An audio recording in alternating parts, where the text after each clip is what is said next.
Hey everyone, welcome to this week's study on spiritual disciplines. If you're new to this study, my name is Chaslyn and I am very excited that you are joining us. I highly recommend checking out previous videos to see where we have been and what we have been learning. With only a few weeks left in this study, it has been absolutely incredible to see what God can do in our lives through these spiritual disciplines. I hope you have found keeping a journal helpful as we have gone through these weeks, and I encourage you to continue with the journal even beyond our series. The journal helps us to see where we have been and how far we have come. With that being said, let's get started.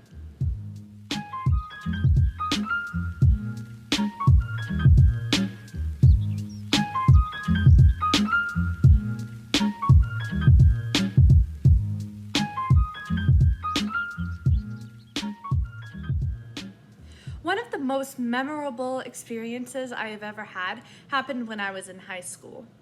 I remember coming in one day and to the surprise of all the students, every single one of the 1,500 lockers had little sticky notes on them. As it turned out, a group of teachers wrote a simple encouragement on each one of those sticky notes. That day, the high school atmosphere felt a little happier. I tell you this story today because we are going to be looking at the spiritual discipline of blessing and encouragement. You might not be surprised to hear that giving encouragement to others, especially other believers, actually benefits the life and the faith walk of both the giver and the receiver. In fact, Christian encouragement is a command. 1 Thessalonians 5:1 says, "Therefore encourage one another and build one another up just as you have been doing." Hebrews 3:13 says, "Encourage one another daily, as long as it is called today, so that none of you may be hardened by sin's deceitfulness." We are called as Christians to give spoken blessings and encouragement. A spoken blessing is a positive biblical statement that invokes the blessing of God in the life of another. The power of our spoken blessing comes ultimately from God. Some might be asking, well, why should I bless others? This is a great question. Adele Calhoun shed some light on this question, saying, "We come into the world hungry for human welcome, blessing, and encouragement." The secular science world will even agree to this statement. If you are familiar with Maslow's hierarchy of needs, you will recognize that 3 of the 5 parts of the pyramid can actually be affected by blessing and encouragement. The top 3 sections of this pyramid are love and belonging, esteem, and self-actualization. If you think about it, these needs won't fully be met with an absence of blessing and encouragement. Without life-giving words, we fail to thrive emotionally and physically. Anger begins to leak out and offense is easily taken. Sadness, depression, and narratives of never being good enough haunt us. Pretending becomes a way of life. Hunger for kind words turns us into competitive workaholics. Even worse, when we miss out on the blessings and encouragements, the evil one places lies in our heads. We live in a broken world where everything calls us towards selfishness and despair. When encouragement is absent from the life of a church, people will feel unloved, unimportant, useless, and forgotten. God commanded that his people encourage each other because he knew that we would need it. It is not self-centered neediness to long for a kind word of validation. In addition, biblical encouragement is not focused on complimenting someone's haircut or telling them how good their homemade salsa is. Encouragement is shared with the hopes that it will lift someone's heart toward the Lord, pointing us to God's promises that assure us that all we face is under his control.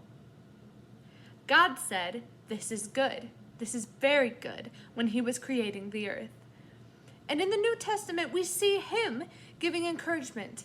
At Jesus' baptism, Jesus himself received a blessing. In Mark chapter 1, Jesus comes up from the water and a voice came from heaven saying, "You are my son whom I love. With you I am well pleased." This was done before Jesus had done anything for his ministry. God's love wasn't tied to anything Jesus produced. And the same thing is true for us. We can't do anything to earn encouragement or blessing from God. He gives it to us because He loves us. Sometimes it's hard to give others encouragement or even a blessing. But why is that? Is it because we feel like they don't need any more encouragement? Or perhaps we feel that by giving them encouragement, they might end up taking our place. Or maybe there's another reason. These are natural things that might keep us from giving encouragement. The following are 4 things that we can do to help fight this insecurity. First, we should know that our encouragement is most meaningful when we take enough interest in others, allowing us to be specific in our encouragement. We should be observant of others and what they do. By doing this, we can give encouragements based on concrete examples of how you've seen that person act. By sharing these examples, you are allowing that person to see that you are giving a genuine encouragement or blessing. Second, we should be intentional about our encouragements. Though everyone is in need of encouragement, there are some people who need an encouragement even more. Look for ways to provide an encouragement to those people, being intentional to seek them out and give them a meaningful word. Third, we need to be selfless. This is where the struggle comes in. If we find that we are withholding an encouragement from someone, we need to ask ourselves why. Are you afraid that you might feed that person's pride? Do you see them as a rival? Once we have identified why we truly hold back our encouragements, then we can find where we need to ask for help from God to overcome these fears, frustrations, or insecurities. We should not let these things keep us from encouraging others. Finally, we need to be courageous. It can be scary and hard to give encouragements to others, but we don't know what someone else is going through. A kind word could be exactly what they would need to get through their day. Even so, the more you can identify with another person's battle, the more loving and honest your encouragement will be. Blessing others enlarges our hearts. But in order to do that, we have to make sure that we are aware of our own actions and struggles that might keep us from encouraging others. Calhoun gives us some questions to consider to help us become aware of these deeper issues.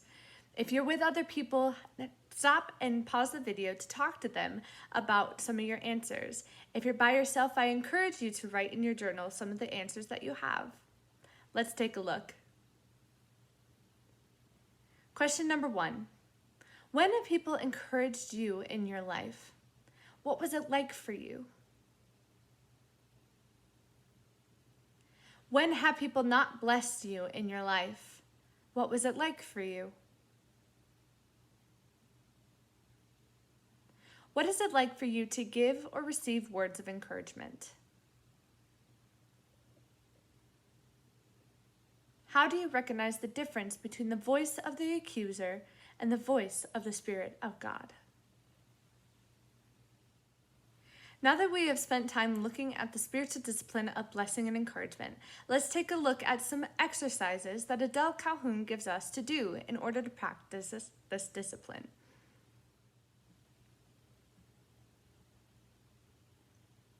Exercise 1. Craft a blessing for someone you know. Ask God to lead you to a scripture that can encourage him or her. Give the gift of this blessing in person or in written form.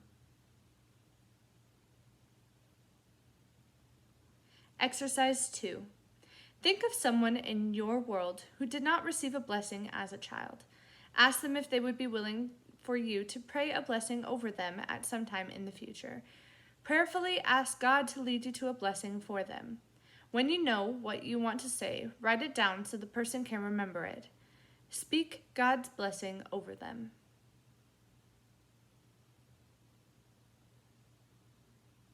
Exercise 3. If you have children in your life, talk to them about God's love and desire for them to use their gifts in ways that benefit this world. Encourage them about their talents and God's work in their lives. Exercise 4. Choose one day this week to bless or encourage as many people as you can. Don't flatter. Ask God to give you divine eyesight. When appropriate, speak your truthful blessing out loud. When you can't speak it out loud, speak the blessing to God and ask God to bless them. At the end of the day, reflect on what it was like to be the one who carried the blessing of God into the day.